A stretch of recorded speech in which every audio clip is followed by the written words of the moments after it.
No time for that doubt, they counting me out, I'm getting it in, yeah. No time for no loss, I'm paying the cost, I'm in it to win, yeah. Diffuse, bond that can't be diffused. If you ain't thinking the same, then we playing by different rules.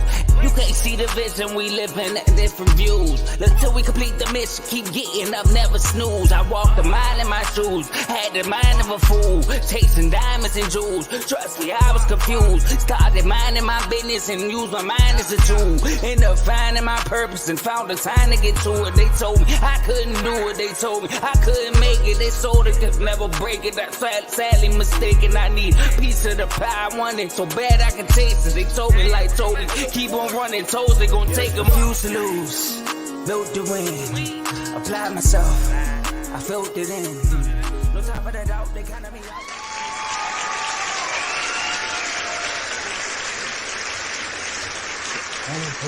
Hold it.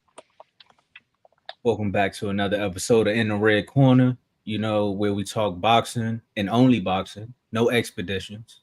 I mean, you could be listening in with your expedition, or some people may take you on an excursion. It depends on who you fighting. We don't know. But we back. Tomo, Ty, Ricky, Red Corner. How y'all guys feeling? Man, feeling good, man. Ready to talk about these fights. These fights that's been going down. Fights or clinics? Both. Both. Y'all feeling good too, man. Ready to go. Okay. Well, I mean, my guys get straight to business, man. I feel like I'm talking to Coach Calvin the way when y'all guys up here, like, look, we about action. It's time to go. What's up, Teddy? So for all of those that's tuned in, of course, you already know Refuse to Lose is a network. We have other shows on the network. They will be in the description below. Of course, the list goes on. We have almost every sport. We also got Dave's Doghouse, Joe's King Talk as well, just to set it aside. But we got college. Of course, you're here for the boxing side. And we have Teddy. Shout out to BWT, FFC, RBO. I know the WNBA is going on right now, but a lot of people listening, they're like, bro, I don't want to hear about no WNBA, man. I don't want to hear about no college basketball, man. Y'all supposed to talk about how Tank put him pause on Frank. But that's coming later. Stay tuned. The first fight we're going to dive right into is he the certified boogeyman? We don't know, man. The way Matias got his hands put on him in his hometown, some people would say, I ain't scared of that. I ain't scared of that at all. So, Ricky, who's your reaction to that fight? So, to that fight, it's more so I was looking for Matias, to maintain that reputation that he had as being the boogeyman. But it's one of them things where you watch him and you're like, okay, he only has this one style of fighting. So let's see what happens when he fight an actual boxer. And Liam Perro is, I consider an actual boxer, especially in that fight. He took away, what all of Matias' strengths, and he made it to his own. And another thing I noticed too, Matias is a late starter. Even though he's a pressure fighter, he's a late starter. A lot of times in the early rounds when I was watching that fight, it was like I'm thinking to myself, like, why he's not throwing enough? Why he's not getting off? And he just walks down his opponent. And that fighting style I don't agree with too much. I agree with it at certain times. I don't agree with it too much in the beginning because you get scored on, you losing. When you fight a real fighter, you get scored. Too many points being taken away from you because you just marching. And hoping for a KO and relying on your power. So that fight kind of made me question him with his reputation. I'm not gonna lie. What do you think, Ty? I think that fight, we'll take some of his reputation because people are not gonna be as scared as they were before because the way I don't know pronounce his name. I'm not gonna try, but the way that other guy was fighting him, like he seemed like he wasn't scared of him. Also, he showed some defense, so. I figured now people don't figure okay, as long as you have great defense and you're not scared of them, you can probably beat them and just outbox them. You gotta beat them, just counter them, and then outbox them. You can beat them, but I think some people still gonna be scared of him because he still got that power. He's still. You got that. If you got a chin like Perro, yeah, you can last. But if you got a soft chin, It might be night. Yeah. But I'm not gonna lie, that Liam Paul did make me question how much power that he has. Like, is it the power or is it the fighters that he was just fighting? Because he was taking it flush, but it wasn't doing that because he was throwing that right back. He was throwing it right back at him. So it kind of made me question him for the boogeyman reputation. Even though he got that body on his record, but I think it kind of made me question him. He got a good chin. That's all. Yeah, I was about to say where you kind of alluded to was Matias fighting C-level fighters. That's what it sounds like to me. I might gotta take time reference on this one. Maybe they C-level fighters, but let's think about, for example, before the fight, even though this is not a fight that's been determined yet, but he was, talking back and forth with Regis. So if a fight between him and Regis was to happen, who would y'all pick? After this one, I might have to go with Regis. Regis been working on his footwork, so yeah, I have to see. I'm not gonna lie to you. I wouldn't pick Regis. I think Regis come with flat-footed. I could, that's why I can't pick Regis. He too flat-footed. He got stone feet, and he's been working on top of that. He's not adjustable. He's not adjustable. If he come in there with the new footwork, that might help. That might be bad. Like a fight first before you do that. So this is the thing. This is the thing about when you make changes, what you already are. When you make changes, what do you do when they don't work when they're in the ring? You go back to what you know. Yeah, exactly. That's what I'm alluding to right there.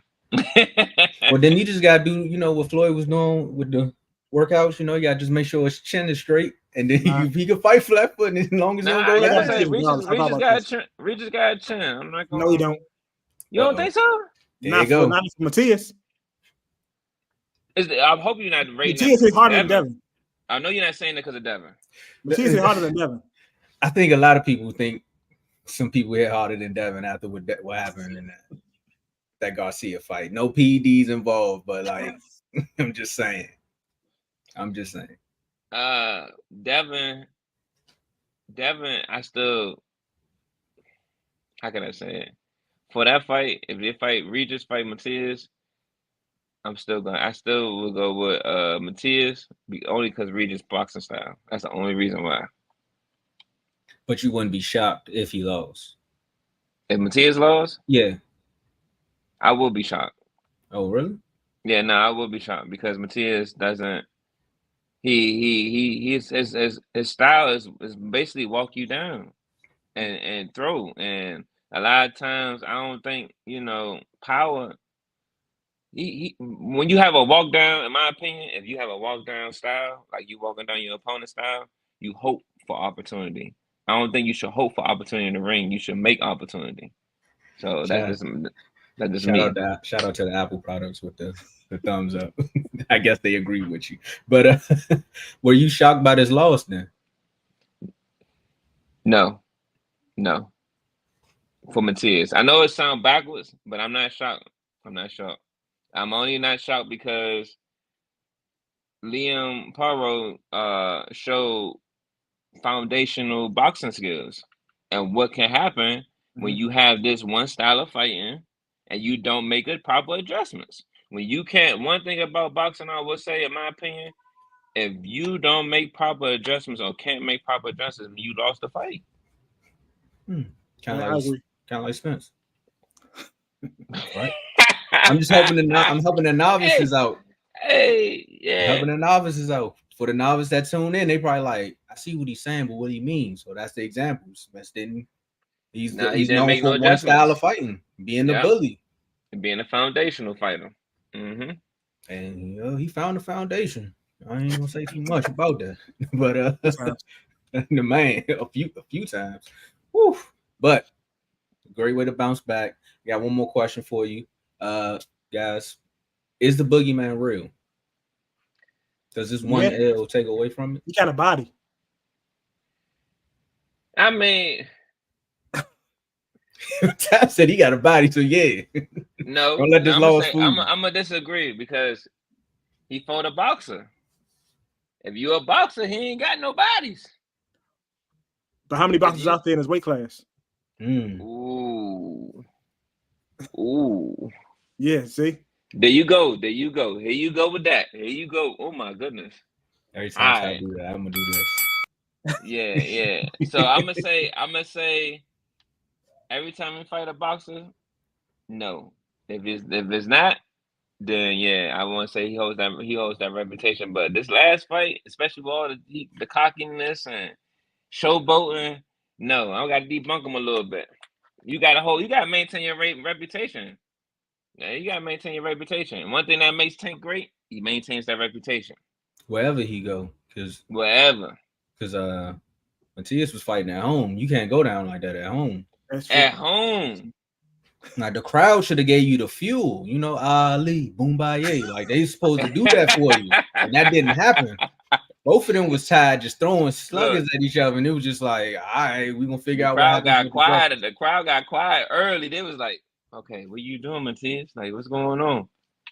Man, it's one of those things, man. Like where you've been rooting for somebody for so long, and then you see them go down in the second round, and it's like, oh, it's gonna be a long night for us. Look, he is not the certified boogeyman, and he did not up the score with Liam Paro. That's all I gotta say. I like the bars there. I like the bars because they not like us. Meanwhile, let's fast forward. I mean, that was one of the fights. We'll see. I want to see if that Regis and Matias fight does happen. And Ricky, I'm gonna just go on the opposite side just because, for show purposes. I'm gonna go with Regis on that one. Even I may be 100% wrong. Hey, it's cool. It's cool. Some people bet on Ryan Garcia. I mean, the O is back, but he won that day. Speaking of winners, we got Gary Antoine Russell. Shout out to my producer in the background versus Puello.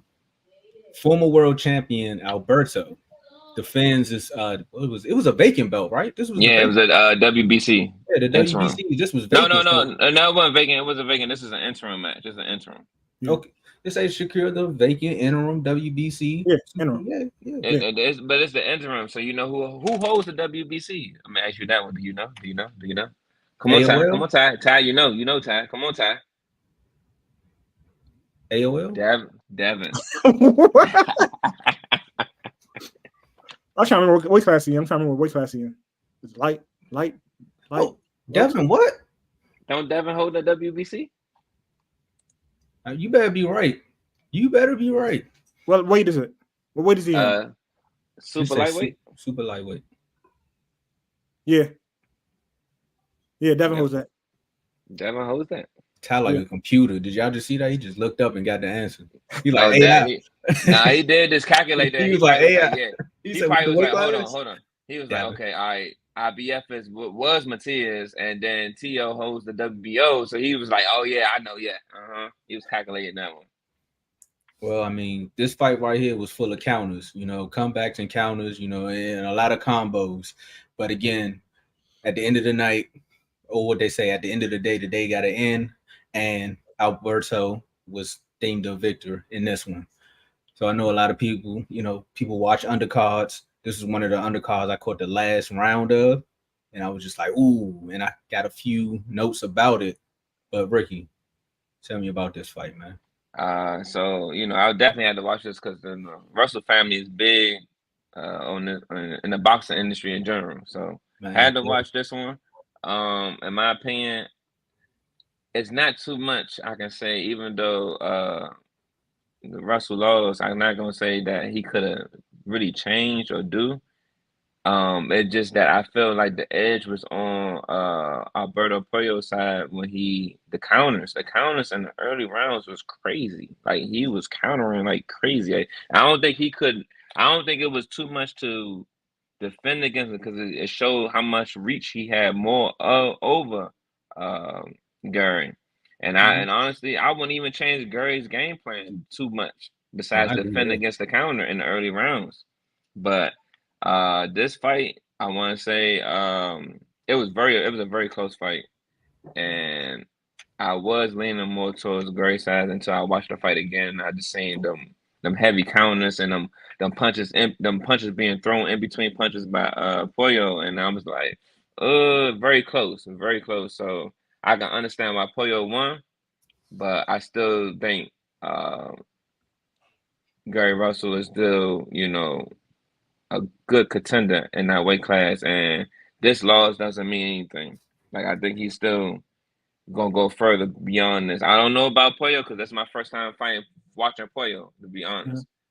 But I think Gary definitely still will go farther, even though he took this loss. Now, I agree with you as far as the game plan was the same. I think one thing the corner should have done is at least, because again, I didn't watch the entire fight. Maybe they did tell him this, is be prepared for those counters. Because it seemed like with Alberto, he was more so like, all right, Gary gonna throw his combos and just swing a quick one. Or Gary gonna throw another combo and just swing another one. Like he was just like, all right, whatever you do, I'm a counter. I'm gonna just play the counter game this entire fight. And hopefully it leads to a knockout or it leads me to the victory. And that's kind of what happened. One thing I want to say that he was swift, but also I can tell he studied. He had to study Gary because the way he was, because they both, if I'm not mistaken, they both were southpaws. But the way he was throwing in between his punches, like it was perfectly timed. Like he found the gap that was there to throw the punch and land. So when you have someone that has you studied down like that, it's hard to combat that because those are your natural instincts. There's your natural speed, your natural reaction. It's hard to combat that. But later in the rounds, he started to defend against it and started to apply more pressure. But again, I think it was just the points in the early rounds that caused him to lose the fight. Yeah, I think he lost the fight because one, that was his first fight against a southpaw. So the only time he's ever fought a southpaw was in sparring. So right there, hopefully he gained some experience from that. And the other thing he recently lost because Pollo kept using that jab on him. Like nothing he could really do with the jab. And plus he kept using his length because he has, like you said, a long reach. So yeah, he had a longer reach, yeah. And then you know who Pollo reminded me of? Just a southpaw Devin. Because he was too laid back. He was just too laid back and reacting only to counter opportunities. Yeah. And I think this was a good fight to put Gary push him forward, to be honest. I think it's a good fight to push him forward, to be honest. And another keynote too, when you said about studying, I forgot what round it was, but he was so used to Gary throwing them combos. At one time, he found a way to swoop up under him, and Gary swung, and then he seen it, and Gary he just laughed like, "Okay, that was a good one." Yeah, I know you're talking about. That was an early round. Yeah, I think that was like round 4 or 5, and he missed, and Gary missed, and he was like, "Okay," he smiled at him, and yeah, I know you're talking about. Yeah, he gave him a look like, "Oh, you did your homework, all right," and got right back to it. But I mean, that's the first L. But again, in boxing, everybody again chasing the O's. But once you take the first L, now it's like it's a learning curve, and then you could build off of that. So with this one thing about taking the L though, that's very important. When you take it, you fearless. There's nothing else that can to stop you, hurt you, nothing. You just ultimately fearless in the ring. Nothing else matters no more. You know what I'm saying? When you take that. Yeah, and that's all the L is a learning experience. Because everybody don't fight the same. You know a heavyweight who didn't learn. He just keep losing. Don't sneak this him. Don't sneak this, my man. You can't sneak this, my man. You gotta stop that. You gotta stop that. Talking about a heavyweight. You said a heavyweight, right? Who? Huh? I ain't say no names. Yeah, I know. You sneak this in. I don't know what you're talking about.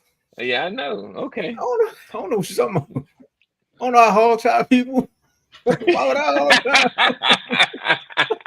I don't know what you're talking about. It's all about how you learn from that loss, man. I agree with that one, fellas. And we want to roll into the next one. Yeah. Let's roll into the next one. I mean, because I was watching a Denzel movie over the weekend. It's called Man on Fire. But then I was also thinking about Mission Impossible. And I was like, oh, Benavidez. They call him, Tyson called him the Mexican monster. Some say El Monstro. So we gotta say monster on a mission because he every time he fights him, I think he just see Canelo. He like Canelo. So we got Benavidez versus Danil. Ricky, help me out with the last name if you know it. I think it's Zoldyke. I forgot that fast. I think it's Zoldyke. But we're gonna stick to the nail because this is in the red corner. We're not trying to butcher nobody's name. All respect to all the fighters.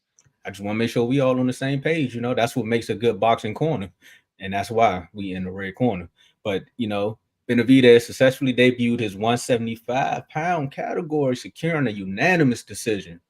It's a little shaky for him, if you ask me. He looked a little tired after a while. But again, at 175, I walk around with that every day. But I ain't no boxer.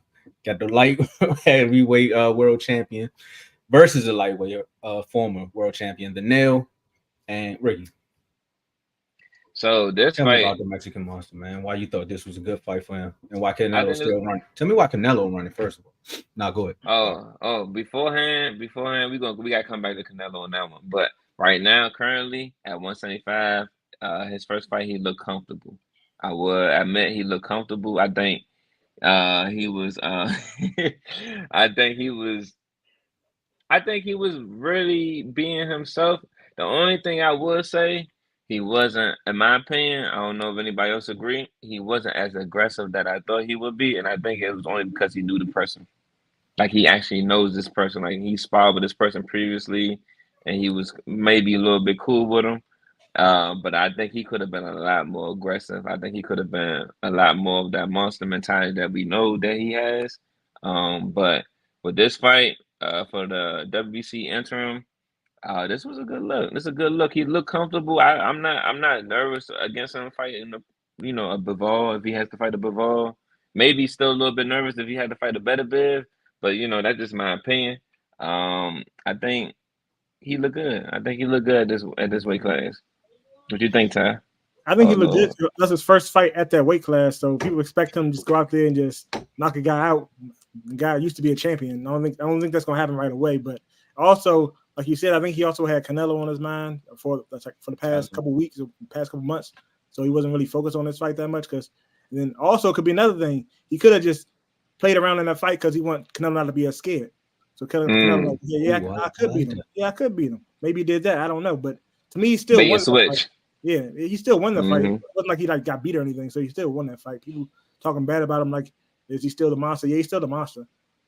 I think there was more so surprise because he didn't knock him out and didn't win a full fight. But these are things in boxing that happen. Like definitely when you go up 7 pounds. Yeah, that's true. Come on now.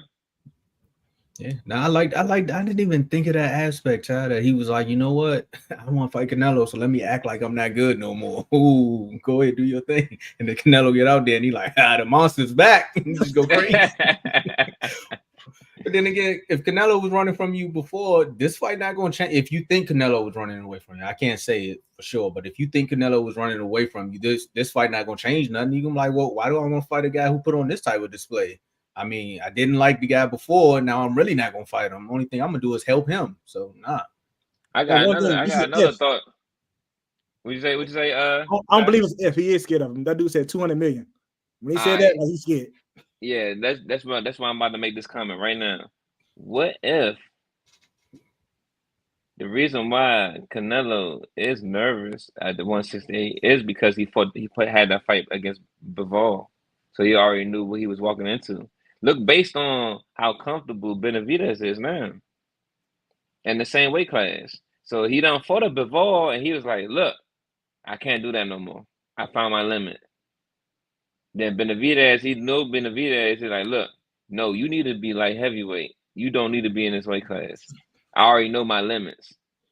And I'm a big fan of Canelo. I know, that's why I keep saying it. I'm a very, very, very big fan of Canelo. But what if this is it? When you know your limits, maybe this is what it is. And then now Benavidez is fighting in light heavyweight. He's displaying what Canelo has said he's got to stay away from.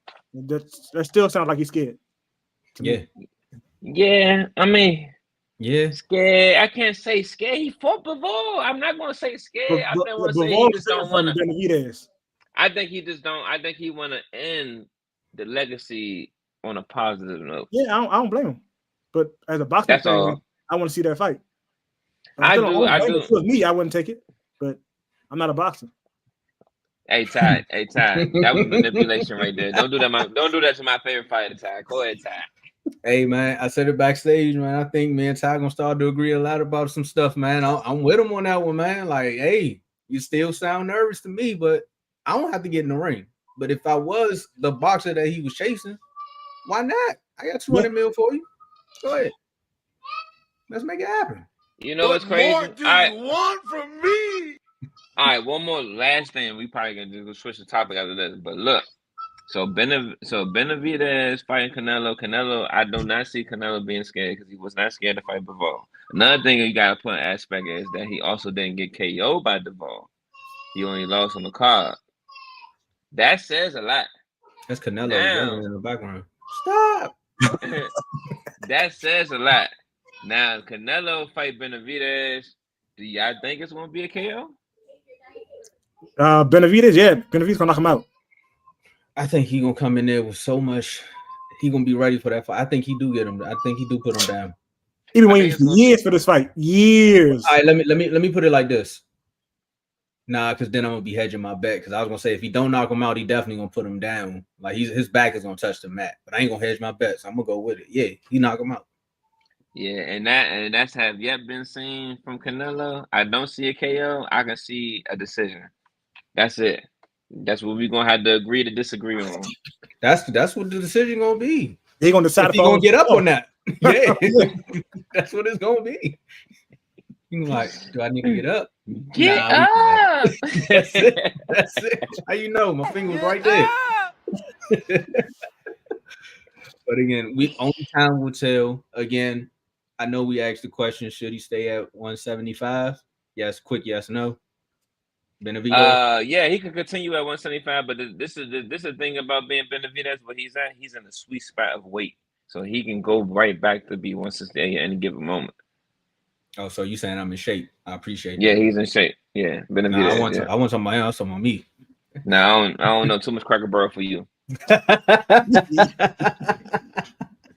Well, speaking of Cracker Barrel, oh no, Ty, you think you should stay at 175 before we go? Yeah, to the next? Until he fights Canelo, but it's not gonna happen. But yeah, Canelo wish he stay up there too, but no, we don't. We gonna let his agent, aka spokesman, Rick over here, keep saying he just waiting it out to end his career the way he wants to.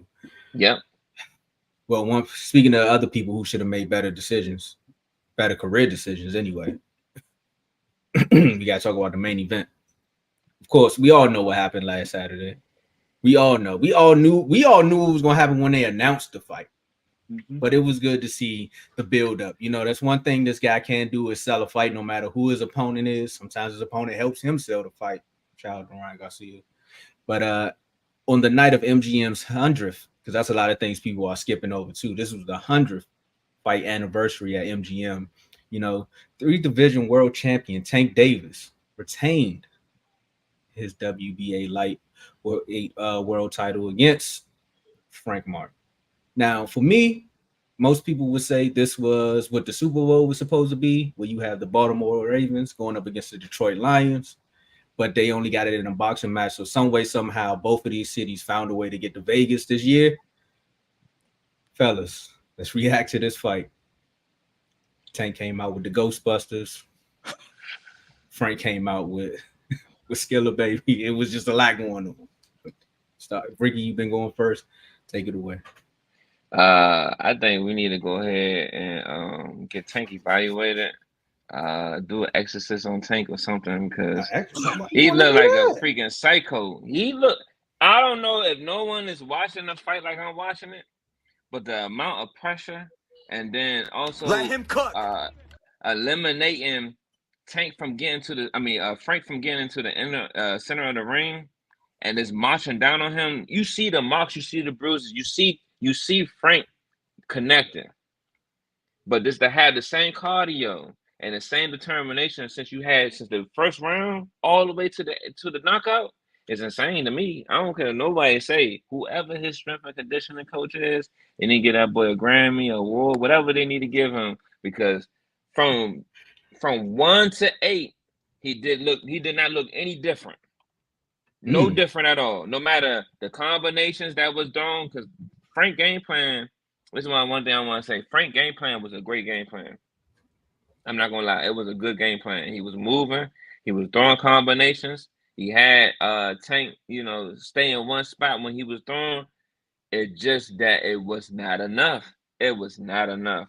And one thing that Tank keeps showing more and more that I'm just keep watching, he's just too adjustable. He's way too adjustable. Since I got y'all here, think about this. if y'all can think about the top 3 or top 4 fights in your head, Tank, all of them does not look the same. None of them look the same. None of his fights look the same. He's too adjustable to fight. And when you have someone like that, he's a gladiator in the sport. He's really that guy in the sport, because when you can't when you have an adjustable fighter, there's no one way to put him. I can't say Tank just a pressure fighter. I can't say Tank just a counter puncher. I can't say Tank just heavy on cardio. I can't say Tank just heavy on speed. He's all the above. This fight right here has proven that to me, that he just all the above. Like, goodness gracious, can this man be stopped? We're gonna say that conversation after y'all put your reactions, but can this man be stopped? Like, this is crazy at this point. I'm gonna let you go, Ty, because Ricky just stole my opening monologue. You know? Mine too, but I got some more stuff. But yeah, that fight, like you said, we all expected him to win that fight. But like you said about Tank, thing about Tank, I think Tank is just like Floyd when it comes to training. He has the mindset that I'm going to beat you, but my style regardless, or I'm going to adapt to you. Regardless, I'm going to adapt, and you can't beat me. Because the thing about him, when he fights somebody, he comes in. I think he comes in. He doesn't have like a game plan. He's just going, I'm gonna fight my way, and then guess what? I'm going to adjust to how you're fighting, and I'm going to beat you anyway. Because when he's fighting Frank, like you said, he surprised me with that footwork. Because I know he's a great closer and all that stuff. He's a very precise puncher, but like you said, I'm surprised with that footwork, how he could basically close it off and make sure that Frank could not get in the center of the ring. And I think the problem with Frank should have went ghost when he had the contract. That's what he should have took the contract. I'm not taking $200,000 to fight on the ground, fight in the air. I'm not taking it now. I need more than that. It'd be like that. So he should have went ghost with that contract. Hey, man. Oh man, that's why I love doing In the Red Corner, bro. I promise you, bro. Y'all gonna get the jokes as well as y'all gonna learn something. I didn't either though. That was a good one. Hey, look, I will admit though, I will say, like Tank said, it was too soon. You too soon. Mediocre. Too soon. Mediocre. Yeah. Mediocre. You know, it's just so many things I could say here. I mean, from the first time I watched the Tank fight, I told y'all, bro, I'm not even a Tank fan. I'm a Calvin fan. Like, I promise you, like, the corner just has this boy ready for whatever situation that they're gonna be in. Now, I wanted to come on here and I'm gonna start it off by saying this one thing too. Amazon Prime, I like some of y'all videos, you know, like I watch The Boys. I order stuff from Amazon all the time. But this right here, the camera angles were terrible. Like, I don't know, maybe they was doing it because of how Frank was fighting, but some of them angles was just like, you messing up the enjoyance of what's going on here. Like, find the perfect angle. It was time I seen Sweat get on the camera. But that's just I just wanted to throw that out there. Amazon, if y'all want to be a sponsor, I take all this back. But I'm just letting y'all know where y'all need to improve on, because we talking about how fighters need to improve. Another thing that needs to improve is hey Derek, I think you might just need to get a hearing aid for your fighters, because they do not listen. They don't listen. They don't. And what made me so mad is that before this fight, they said Frank is the one boxer that listens to Derek the most. You get in the ring and he said, don't get comfortable on the ropes. Stop letting them get you in the corner. But there's nothing you can do. I'm just saying. Because once Tank realized that his punches didn't hurt, Tank was like, okay, I'm going forward the whole time.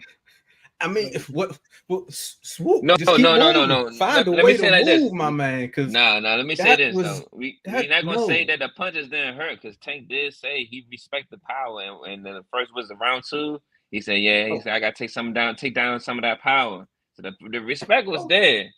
But that's another thing I wanted to get to after me talking about Derek is I've seen so many fighters come into boxing where either their father was in their corner or their uncles or somebody like that. But the chemistry between that corner, I wish Tank was in the red corner, because Frank, you made in the red corner look bad. I'm just saying. Frank was in the red corner, Tank was in the blue corner. That would have been perfect for this episode. But the chemistry between them two is only going to get better. And that makes Tank a better fighter. Somebody asked me the other day, oh, Pater Man, aka my man Real. He said, "What you think?"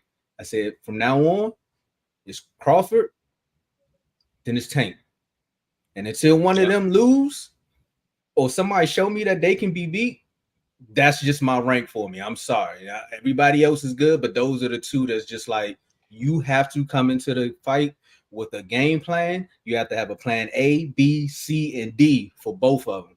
Because regardless, you're not fighting just one person. You're fighting two people. You're fighting two people. Every time you come against these people, you fighting two people. When you go against Bud, you're fighting Bomac too. Yep. Bomac is beating when Bud in that ring. Bomac is beating you up too. Yes. And then when it comes from Tank, Calvin is beating you up too. Yes, and that's the problem. That's a no one. And this is the thing that's irritating when it comes a little bit to when they have these matchups. Why are you guys not listening to your corner, man? Your corner, you cannot be going there. I'm gonna tell you like this: if you like Frank, you ain't listen to your corner. And what happened to Frank? He looked like he was in survival mode. And when you go to survival mode, you're going down. Yeah, you're going down. You can't think no more. The predator looks at you as prey, and it's done. You're trying to run. You're trying to get you don't when you become in survival mode, you become the gazelle. And then you turn, the predator Tank in this situation, he turns into a lion and he just look at all the angles you're trying to run away from, man. He's gonna eat you up. And you already know that he come at you like a lion. Because mostly throughout the fight, he'll have his hands like this. But once he drop his hands and he start coming at you like, bro, I'm about to tag you. I'm going to tag you. And that's what happened. Frank came out early before the knockout. He hit him with some nice combos. He was fighting for his life. And Tank said, "Oh, that's cute," and just continued to walk him down. Like, bruh. Hey, it was one round. I want to say it was a 6 on the cards. Frank round. had a chance early in the round. Frank had a chance on the cards. Mm-hmm. But the thing about Frank not a good closer, so he would have lost anyway. See. Yeah, he would have lost. Oh, hey, Ty, did you notice something too? One thing, Tank alluded to, and Tank did give him a tip that he did not take heed of the body shots. Yeah. The 6th round body shot led to the 8th round knockout. I don't care what no one say. It was a body shot in the 6th or 7th round. Like I think early 7, late 6, one in between you think that led to the 8th round knockout. You think it was that? Yes. Yeah. I think honestly. So you worry about protecting his body. But honestly, the body. I was gonna say I think it was the pre-fight. Some people say it was the flinch. Because remember when he went to the corner, did have a flinch. He did have a same reaction, and I do admit, but no, it was the body shot that gave that same reaction. He had already broke him down. One thing you notice, if you look in the early rounds, him going corner to corner. He was active, he was healthy, he was moving, he's sticking a move. You know the body style wearing down when you go corner to corner and you can't pull your arms up. The body, you start protecting the body more. You hurt. You can't protect what's up here. Now the body, when the body start getting broke down, you start trying to protect that more because you know in your head that this is hurt. And maybe you can, there's a natural reaction. Maybe you can hurry up and get your arm up beforehand. This time, Tank, I want to say it was somewhere in the late 6, early 7. It was a body shot that led up to that knockout because he couldn't pick his arms up no more. That body was hurt. Well, I think it was his arms wasn't moving anyway because you seen the one time he went to the corner and I said, "Look, just flinch at him, and if he gonna jump, just keep walking him down and flinching at him." And he just kept doing it. And all you seen was, like, bro, he's not even touching you. Like, what's going on? Feints, Tomo. The feints, they call feints. Yeah. All right, I appreciate you. Yeah, the feints had him fainting because I'm telling you, he was fighting. He was seeing ghosts. Frank showed me that he's a good boxer, and he will come in with a game plan. Ty, you are 100% correct. He would have not been able to close that fight out regardless. Regardless. It was just like Tank playing with his food, man. Till he put him down. For all the novice watchers, when you watch someone like in a predator mode like Tank in that fight, when you feint wears out the opponent. they're preparing to get hit, so they using too much, of to get hit and preparing for impact and counters that's not there. They're using unnecessary energy. So feints wears out your opponents as well. I like that. We don't have an interreg on the dictionary for the novice. Yeah, because I might have to feint a little bit later on. But anyway, who should he fight next? Who should Tank fight next? Ooh. Who should he fight next? Ooh, go ahead, Ty. He should fight Loma, but who I want to see him fight, I want to see him fight Coombs again. I want to see that fight again. Oh. You done threw me off. Ty, hold on, Ty. But if you fight Cruz, what weight class would you pick? He can go to 140. You want Tank to do it at 140? So he said he'd go to 140 to fight was it T.O. he said he would? He said he'd go to 140 for somebody. So he go fight T.O. Okay, him fighting Cruz at 140, and Cruz is the only fighter that defends properly for that uppercut, and on top of that, he's probably the only fighter that lasts a full fight. And Cruz got better since they lost. So yes, he has. And that one thing I will admit, I'm a big fan of Cruz, and a lot of it is off the strength of that Tank fight.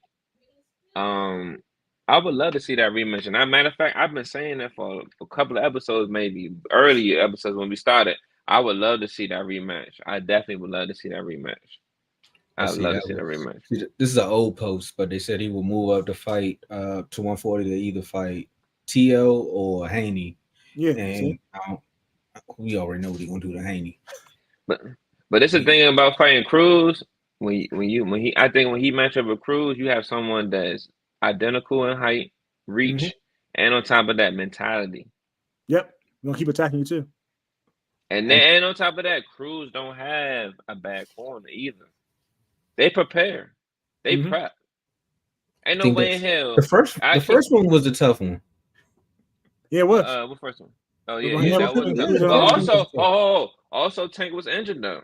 Remember, he had a hurt hand. I remember, but I'm just saying, like he won that. That's why I said Tank would make him separate from everybody. He won that with one hand. He won that fight with one hand. Yeah. But so did Shakur. We're not about to do this one with Shakur though. We can't. Those two fights. All right, Shakur, I will give him. I'm not discrediting Shakur, but those two fights are totally different. Totally different because the guy that he was fighting, I don't know why he didn't pick up on it, but he was scared as well. People keep talking about Shakur running away. That's why this football was terrible. He didn't know how to close him off. Football was terrible. At the same time, he gave him too much respect too. Ty, you supposed to go all out. Give him too much respect. His footwork is terrible, and that means he can't defend against a counter. Cool, but you ain't even jumping there to get countered. So Ty, you got Pitbull, Ricky. Who you got? They do the rematch? No. Who you fight? Hey, all right, so he ready for the rematch. So no. I'm gonna take it back. I'm taking it back from that because I know Pitbull probably comfortable at 140. Tank is doing a 135 legacy right now, so I want to say I want to see a build up to Loma. So I want to see him fight Shakur first, and then Loma, because that would be a proper build up. That would be a proper build up. For who? For Tank. And the Loma fight. Loma not gonna do that. I know Loma probably won't do that because the clock is ticking. But Loma could go fight the other fighters. So right now it's like one fighter to each belt right now. Nobody has two belts. Yeah. So there's someone else to fight in the meantime. So when they finally go against each other, they might have two belts apiece. But why not? If I'm Loma, why not go after the hardest fight first and then go after the easy fight after that? Who's the easy fight? One. I'm gonna say money. Who's the easy fight? Because we know Tank the hard fight. Who's gonna be the easy fight? Oh yeah, that's a good question. Yeah, put him on the spotlight. Put him on the spotlight. Because I think I know. Put on spotlight. Yeah. Don't do that no more. But I agree with what you're saying. Hold on. I'm not talking about Shakur. Shakur's not an easy fight. Okay. On the other belt. I'm talking about the other belt. I ain't talking about Shakur. Okay, I just wanted to make sure we was on the same page because I was like, I know who the tough fight. Shakur is an easier fight than fighting Tank. Okay. It's an easier fight. It's an easier fight physically, hard to fight mentally, but easier fight physically. Got you. Now, Ricky, who should he fight next, man? You going with Shakur? That's your final answer? He should fight. Either is it Zepeda? No. He doesn't have the belt anymore. It's I can't remember his name. That's what I'm trying to say his name. Hold on. Yeah, I forgot. But listen, I think it should go in this route, and I'm only going by popularity. Shakur, then Loma. It's Dennis. I can't pronounce the last name. I'm not going to try. Yeah, I think it should go Shakur, then Loma. Let Loma get the other person. He gets Shakur, because that fight is going to be way more dangerous than a Loma and Shakur. Let's get a Tank and Shakur. That's going to be a dangerous fight right there. And then go to Loma by next year, in the next year. Done. Because that'd be done. That'd be, hey, that's going to make so much revenue. It's going to be ridiculous. And on top of that, I'm going to be at that fight. I got to be at that fight. I don't care if it's in, where is that? I got to be at that fight. It's definitely going to be in Vegas. I take that back. I know it's going to be in Vegas. Definitely got to be in Vegas, yeah. Nah, you definitely don't want Baltimore and New Jersey to be that close together. You definitely got to get the Loma fighting this year. Yeah, it's going to be in Vegas. So I will take the build up over the right now, in my opinion. I like your plan. I just don't want to see Loma fighting Tank to a year from now. Like, I just don't want to see that for him. Like, it would look we talked about it on the last episode. It would for Tank, but again, Loma's getting older. Ricky, you out here trying to have it. Oh, you don't like old people? Man, one thing. Look, what else would Loma have? What else would Loma have after that? It's nothing after that he has. It's right. So you trying to send him off? You trying to send Loma off? No. I'm trying to. So Loma always been chasing, and Ty will agree. Loma has always been chasing to get all the belts. Yeah, undisputed, yeah. He's chased undisputed almost his career. He always come up one fight short. Yep. So you want him to do it again? This is the thing though. When he's on his when you at the end of your road and there's nothing else outside of that, you're gonna give it your all. I don't care how old he is. It's nothing else outside of that. It's done. He's going to give it his all. I get where you coming from, and that's good for a movie. But you talking about a kid who's like finding his prime in boxing right now, and you talking about him going up against Loma a year from now, who's probably like, I'm on my way out. That's not a good look. Nah, that's not a good look. If you was his promoter, I would be telling you this from across the town. I'm like, that's not a good look. You sure you want to do this? It's just a year, and he's not even gonna be 38. He's gonna be what, 36? No, he's 36 right now. You said it's just he's 36 right now? Yeah. Oh snap. Why y'all ain't say that? Why y'all ain't say that? We said that the last episode. You said you want him to fight at 38? You trying to do that? I know I'm slow. Y'all should have said that 2 episodes sooner. But you acting faint, man. So look, all right. I still think it should not happen right away. And so, for example, hear me out. Because it would be November, right? If the fight was to happen. If Tank fight now, November. If Tank fight Shakur now, that's November, and then he fight Loma early in the year next year. Fight him early. Gonna fight him later in the year. Be like around June, like July, June. Why would you do that? That's what Tank doesn't fight that close. Tank fights two fights a year, but he doesn't fight like that close. That's true. But shoot, if he fighting Loma and that's only just to have all the belts to unify everything, that would be undisputed. That would be probably one fight that year. I mean, the way people looking at it, if he can walk through Shakur, then it wouldn't be considered 2 fights. I need to see that Tank and Shakur fight. I know you want to see it. I want to see it so he can stop tweeting. Honestly, I just want to see it so he can stop tweeting. Oh, Shakur, right? Yeah. I just want to see it happen. I want to see another thing, man. Shakur, I respect Shakur as a fighter, But man, I'm telling you, it's a little bit annoying. I ain't gonna lie. I need to see him. I need him to see him rumbling. I don't know if it's because who he's with right now as far as promotion, but I need to see him rumbling. There's no way in hell. I mean, no way that he should be asking and going at these fighters and not having opportunity to make these fights happen. Honestly, I think Haney should give him a shot. I don't know why Haney wouldn't give him a shot. Oh, no. Oh. Reverse that. Hold on. He gave him a shot 75-25. He gave him a shot 25-25. But listen, Shakur don't want to take the risk. He should have took the risk if you know you're going to win. I'm pretty sure he should do it now. That's who he should be running down now. Nah. If Garcia can do it, he's not coming down. He's not coming down. Then you gotta go up, little body. Nah. Oh, he's not doing that. He's not going up. Why would he do that? That's not comfortable for him right now. I wouldn't do that. It's 5 pounds. He's not big. And he's not a big fighter. Oh, it's more than the 5 pounds. It's also what is Devin the day of the fight. Yeah. Only thing doing what Ryan did. We're not going to talk about Ryan. I've been trying to avoid that right about now. Because even though we're not going to talk. We're not going to talk about that. We're going to talk. Let's do this. Keep it moving. Let's do this so we can get up. Let's do this so we can get up out of here. What should Frank's next move be? Oh, I like that question. I agree. We all agree, Dave. We just don't want to see it a year from now. Ricky, I think Frank.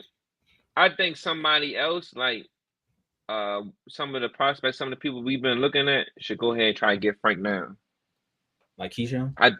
Keyshawn, definitely. Top of my list. I think Keyshawn should go ahead and get him down. Go ahead and get him down, Keyshawn. He already got the fight that he wanted. It's a perfect opportunity for somebody to come up that we would say that have a few more fights than him to go ahead and just shut it down. Go ahead, get him. Get him down.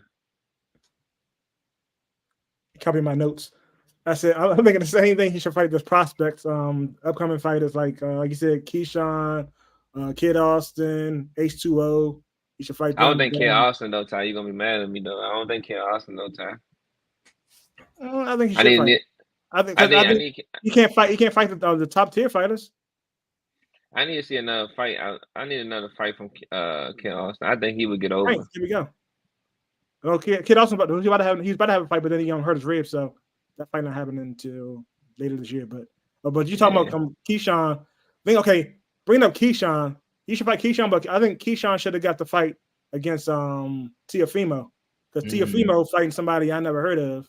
Yeah, I agree with you on that too. He don't have a belt. He told Keyshawn go get a belt first, but this guy that's lost 7 fights don't have to get a belt to fight you. And then you skip over like it's a tune-up. 7 fighters to fight some dude I never heard of. He didn't fight Barboza, who's like ranked right under you. So yeah. And then another thing for T.O., he's not fighting nobody else with a belt. So we gotta say that for another segment. What is Timo fighting for right now? What is he fighting for at this point right now? Money. I ain't gonna say it could be money. I don't think he probably paid enough. But we're gonna keep record. Yeah. Okay. We're gonna you know what? Since only because we limited a certain amount of time right now, we're gonna say that for another discussion for T.O. What is he fighting for? Make sure you put that one in the notes. Now, I agree with y'all saying he should fight some up and comers, but now that Frank has went out there on that big stage, I think he can demand. He can set the demand now. Should he run it back with Shakur?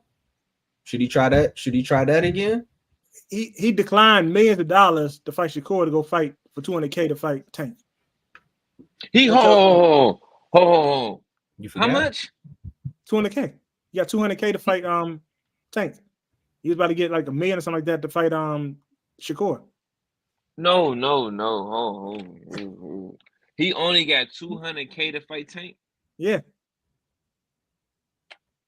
He did it for the big name moment. He got his name on it. This dude. Hey, yo. How? Hold. Time out, bro. Time out. I purposely did not read into much on that. I try not to read too much on that because I kind of tend to have my real personal thought and process of contracts, right? Hey, what's the timestamp? I got it. That's a clip. Hold on. $200K when you could have fought Shakur. He wanted to be on pay-per-view. Shakur wasn't going to be on Prime. Shakur was going to be on ESPN. Yeah. But still it's more money though. Yeah, but he thinking long term. He still could have fought Tank. No, that's not thinking long term. Get hit by a tank. That's not long term thinking. No. Listen. He still could have fought Shakur and still fought Tank. Yeah. In that order. Now, when you lose at the top, that's cool. You get to fight some more. You know what I'm saying? You get to fight some more. And in my opinion, you get to fight some more. But you're being watched a lot more too. So who you lose to now really matters. After you done took the hit from the elite, now who you lose to really matter. He was thinking more like, because you got to remember him and Garcia, they in the same camp. So he like, well, he lost the Tank and then he went in for a Haney. So if I lose the Tank, then I could probably go fight somebody with a belt too. Like maybe that's just $200K. What you getting, Derrick James? You get $200K. That's what you just paying off a house. What you giving your trainers? This is crazy. It can't be $200K. Earl backing it. I can't believe that right now. We're gonna say that another time. I mean, well, that says a lot about the promotion team, right? Ain't that your boy? You sure you want to say that? Dallas on? Hey! Look, man, players mess up sometimes. Players mess up sometimes. Not $200K.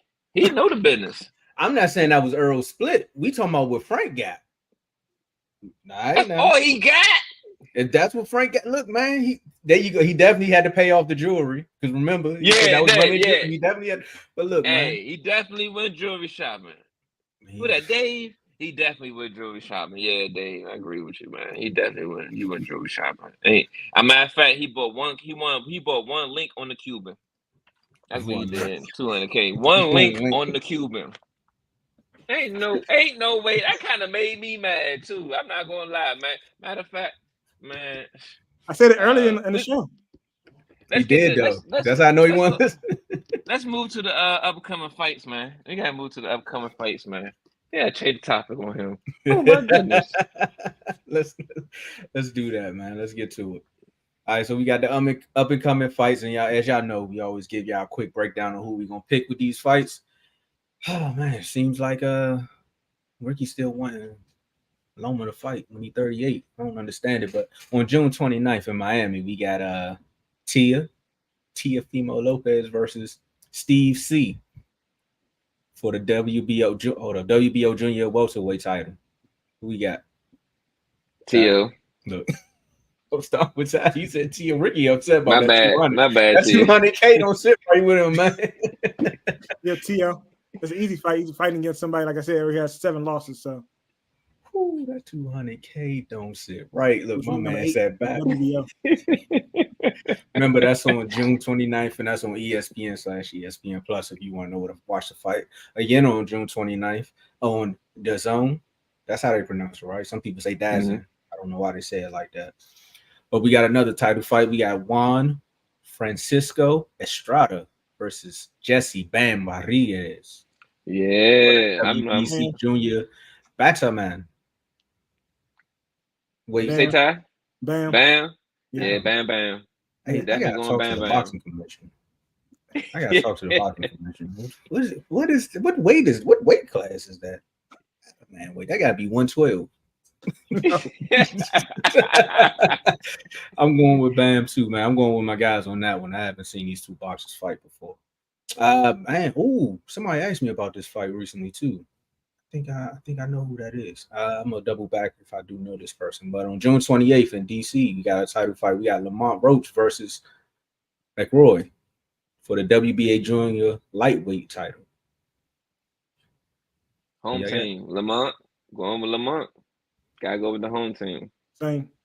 Unless he like Matias, but I doubt it. I don't think he's gonna do that one. Lamont is not gonna do that one. He's gonna, especially we home too. Yeah, he gotta bring that home.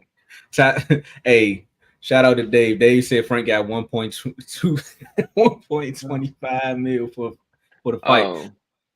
Oh, and he still thank you, Dave. That $200K didn't sit right with Ricky, man. I'm telling you, man. You a prize fighter? $200K. Now, are they saying he got 1.2 and then he had to do the splits? Still might have got 200K. He said he still got a bonus, so yeah. All right. Thank you, Dave, keeping us factual. Hey man, shout out to Dave, man. Ty, we might be in the doghouse for that 200K comment. Man, I don't care for 5 million. Hey, for 1.2, man, I don't know. I might have get in there and did the same thing, bro. Danced around a little bit. You would have planked on the belt, huh? You would have like, one of the feints would have been a knockout. They like they would have to go back to the replay and be like, did he touch him? Like, check the account and go right back out. But on July 6th in Newark, New Jersey, man, I wonder why the DC one ain't on TV. That's a little upsetting. But the one in July 6th, we got on ESPN/ESPN Plus, we got Ricky fighter, Shakur Stevenson, versus Artem. I wish I knew his nickname because that's a lot of syllables. I want you to say his last name. I was waiting. Yeah, I was Hartunian. What's his nickname? You ain't give me the nickname.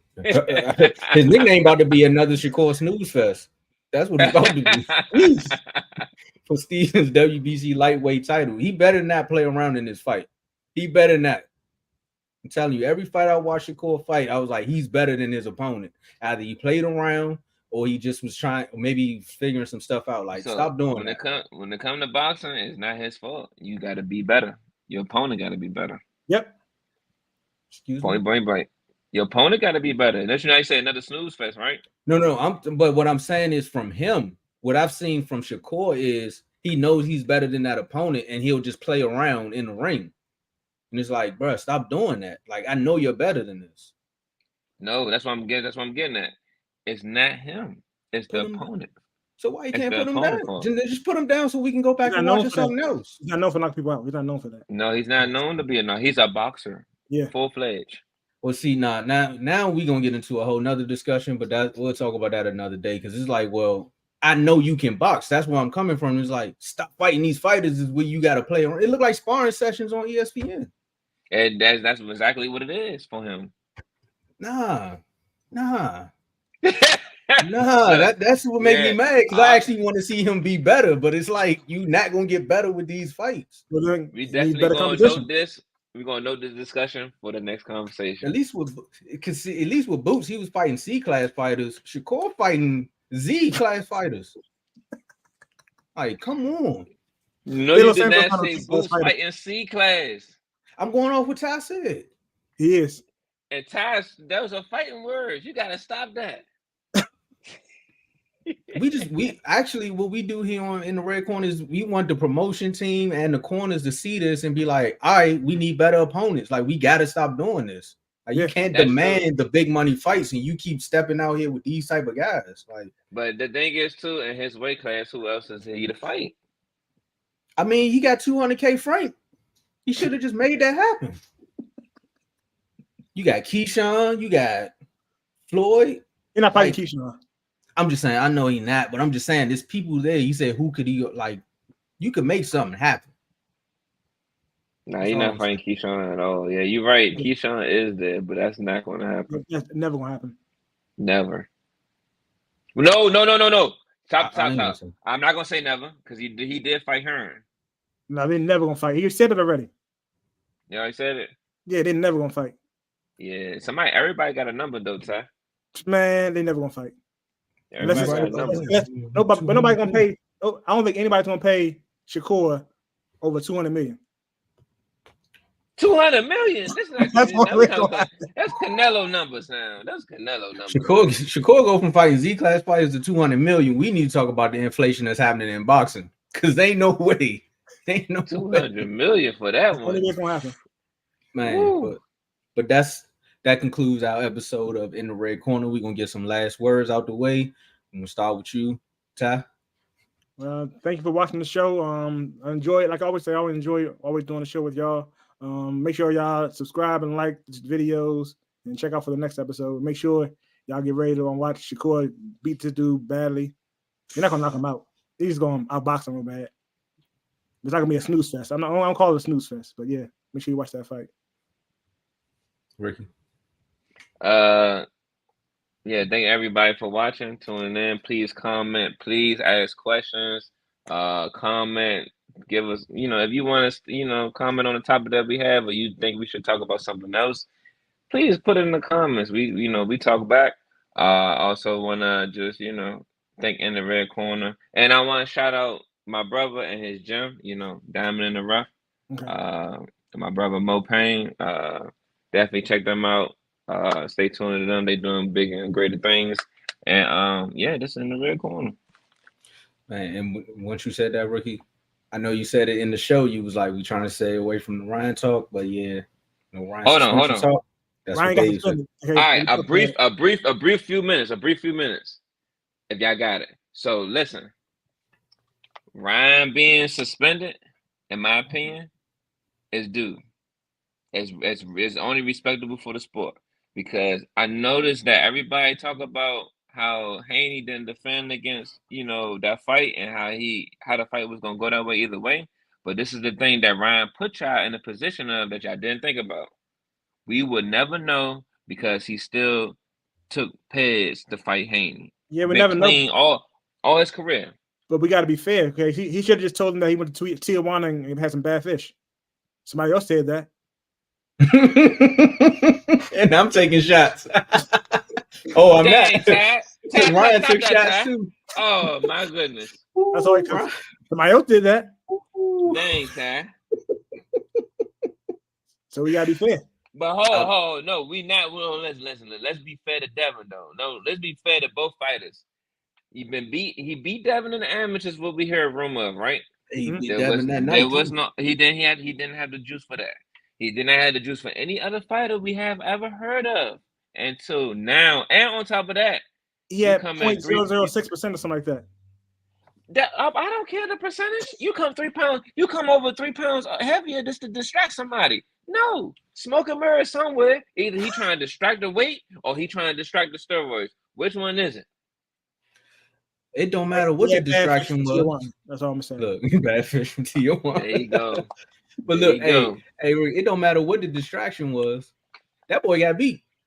Devin Haney was not prepared for that fight, regardless of what was in his system. But listen, for that fight. I agree with the suspension, because you said before for the sanctity of the sport. Yes, I agree with you. But what I watched on film was, I can't say these words on air, but I know what happened. In this sport, we gotta be careful. We cannot condone any cheating of any sort. These people risk their life on the line. Yeah, I agree. Yeah, we not talking about that. We talking about him not being prepared for that fight. But listen, we would never know if. Listen, this is what I'm saying. Essential we would Shorts never really know. On clearance sale, Ricky. Essential Shorts was on clearance sale after that fight. Listen to me. We would never know fully because of the decision that Ryan had taken to have prepared for this fight. The amount we would never know. The amount of ostrin he had in the system wouldn't affect anything, except for his weight.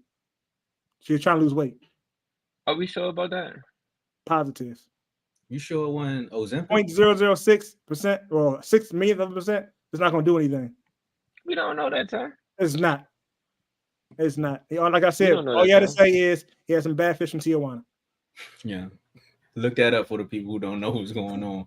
And my last words. Hey, when they come to sneak this, and he unloaded the clip on that one. That's crazy. Nah, that was a good one. I thought my heavyweight one was good. That was a good one.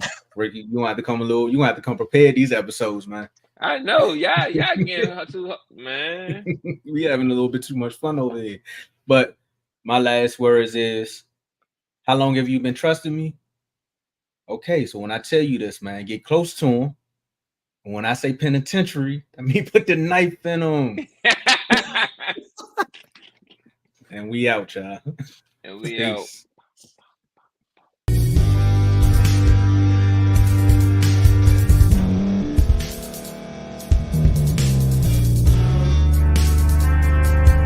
Thank you for staying to the end. If you're watching this on YouTube, please like this video, subscribe, and also hit that notification button so you can be notified next time we put out a video. If you're listening on any podcast platform, subscribe, and hit that notification button, y'all, so you can be notified we put out another podcast audio.